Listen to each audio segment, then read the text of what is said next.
Now we're back again to look at potting up a few more herbs in a different way. We're going to use the old-fashioned but favourite strawberry pot. They used to be called strawberry pots because you most planted them with strawberries and they cascaded with strawberries through the season. But we're going to use this as a herb pot this time. And you need to choose herbs which like the same amount of water, and that's the type you put together. So if you had ones which like to be very, very wet like mint, you'd plant all the wet ones together, but we're going to go with drier herbs and use those in this one. For the plant which grows the biggest, gets the top because it has a wider mouth to fill. Again, a good premium potting mix. And potting mix is for pots. Garden soil is for gardens, and never the twain should meet. If you put garden soil in a pot, it shrinks down in level and it goes hard.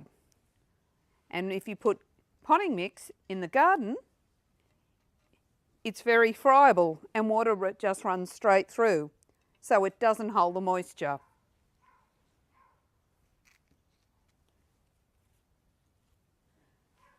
Our first friend is going to be some variegated thyme. I'm using him. I do like thyme, but it's got a slightly different colour to the leaf with a little white edge. Again, when we pull him out, he's holding his shape well and the roots hold him up firm. He's going to go in the corner because he is a smaller plant. He's going to go in that corner.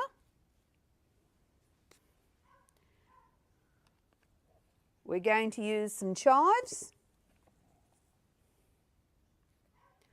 And garlic chives are great to plant in your garden bed because it helps to keep away some of the critters. And they're wonderful to use. And again, the more you use them, the better the plant. This particular one is garlic chives because you can smell the garlic as you're handling it. And it's not a true garlic plant, it is garlic chives. Garlic itself is a different plant altogether. And during autumn and winter, you can often get them as a bulb. Our next little friend will be some oregano, and he will be cascading out of the side as well.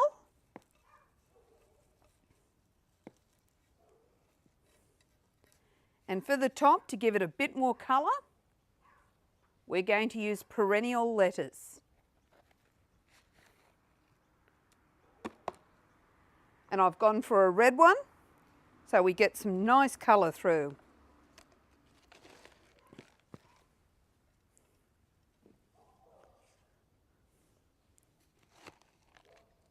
Again, we're not going to fill it right to the brim, so we've left some area for water to be held when we're watering. And when we finish putting it all in, we'll water it in nicely with a seaweed solution. So that will give it that extra bit of help when it starts. As you can see, I'm pushing the soil in, sinking down a fair way. It's filling up all the crevices and not leaving air pockets near the roots. Before, when we spoke of roses, we talked about watering them in well afterwards, so there was no air pockets again. And so a lot of the theories hold the same for most of the plants. And these are really the old world theories that we've used for time and time again.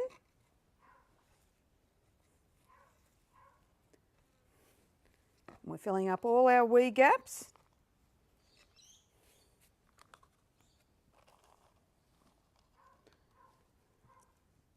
And these will settle down about 1/2 inch when we're finished. And here is our next herb. In the coming weeks, we'll show you shots of how this is taken off and how pretty and functional it looks on a porch, patio or somewhere close while you're cooking, just to grab and use.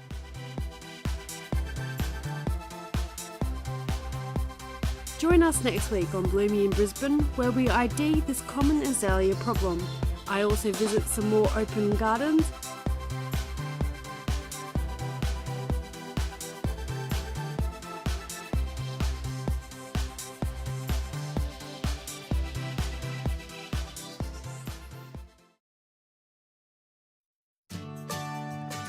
We know gardens. We know planting. At Plants Plus, we know all you need to know about gardening.